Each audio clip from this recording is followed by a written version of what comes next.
Hi, now I'm going to talk to you about posture. I'd like to introduce to you Jill and Beck. Posture is really important when you're starting the moves. What you need to think about is lifting up through your chest and keeping this trunk area quite open.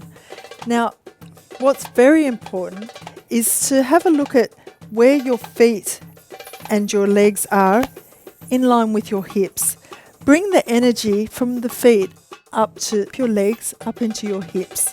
Keep your knees soft, don't lock them back, and just feel that you're really connected to the ground.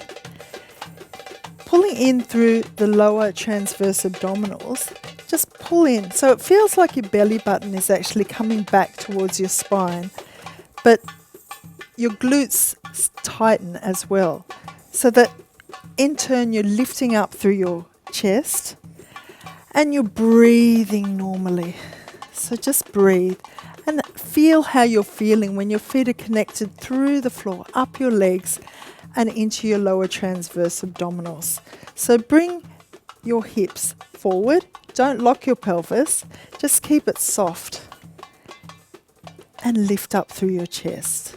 It's really important to have good posture and to breathe and relax.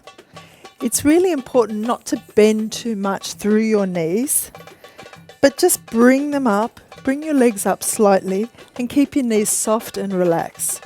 Don't jerk your knees back completely so that then you have a bit of a kink in your lower back, but just tuck under. So don't bring your pelvis too far forward, just keep it right underneath your rib cage. So we're about ready to start.